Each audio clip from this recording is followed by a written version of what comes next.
So one of the clearest messages that came out from the interviews was the importance of prioritising well-being. In the pandemic, many people suddenly lost that kind of buffer between home and work. And so we're kind of getting up in the morning and logging straight on, many people working across multiple time zones. And so suddenly that kind of distinction around the working day and being at home got completely blurred. And as a result, people's well-being and finding those opportunities in the day to kind of exercise or look after oneself kind of diminished. Our research found out that leaders were under high levels of stress to kind of keep the show on the road, looking after their teams and all the problems that their teams were facing, finding ways to adapt really quickly. It was a real kind of rolling sleeves up and getting stuck in.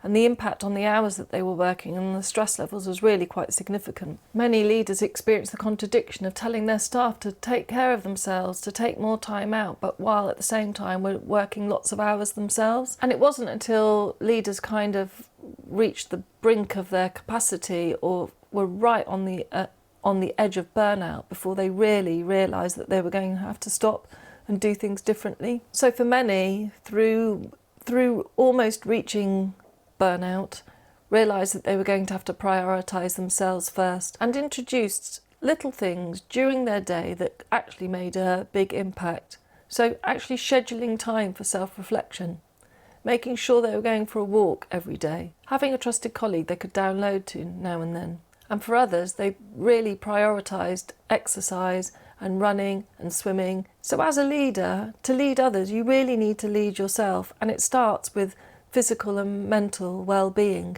You've got to have the physical and mental capacity to do the thinking and to do the work. So our top tips for prioritising and focusing your well-being are: schedule 1 full hour for lunchtime, eat a good lunch, get outside, do something different. If you're working from home, build in a shock absorber so when you close the laptop, you've got 20 minutes where you go and stretch your legs, you make yourself a cup of tea and stand in the back garden, but you do something different that kind of replaces the decompressing you would do on your commute home. Establish connection with somebody who can offer you support before you need it. Make regular check-ins a part of the way you do things with your colleagues and with your peers.